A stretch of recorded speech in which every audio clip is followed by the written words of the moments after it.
Sa wakas, Daniel Padilla nag-propose na ng kasal kay Kyla Estrada. Nakakakilig.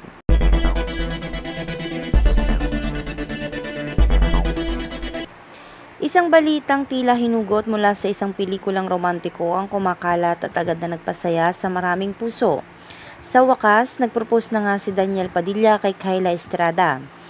Isang sandaling matagal na ring inaabangan ng lahat, hindi lamang ng kanilang mga tagahanga kundi ng sinumang naniniwala sa pag-iibig na marunong maghintay, magmahal at mangarap.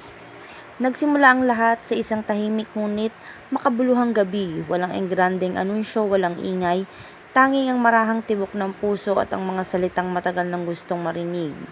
Sa ilalim ng malambing na ilaw at sa gitna ng isang pribadong tagpo, inilahad ni Daniel ang kanyang damdamin para kay Kyla Estrada. Hindi ito basta-basta pahayag, kundi isang taus-pusong pangako, isang pangakong handa niyang alagaan, ipaglaban at panindigan ang pagmamahalan nila habang buhay. Habang inilalabas niya ang singsing, tila huminto ang oras.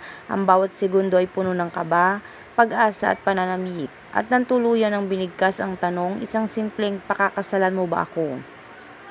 Napuno ng emosyon ang paligid, hindi na kailangan ng mahabang sagot sapagkat ang mga luha sa mata ni Kyla at ang kanyang ngiti ang nagsilbing malinaw na tugon.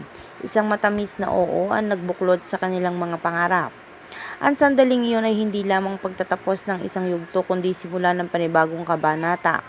Isang kabanata na puno ng mga plano, pangarap at pagsasamang haharap sa hinaharap ng magkahawak kamay. Para sa marami, ang kanilang kwento ay patunay ng tunay na pag-ibig ay dumarating sa tamang panahon. Hindi minamadaling ngunit pinaghahandaan. Sa pag-uwi ng balita sa publiko, agad itong sinalubong ng kilig at tuwa. Maraming humanga sa katatagan ng kanilang relasyon sa paraan ng kanilang pag-aalaga sa isa't isa.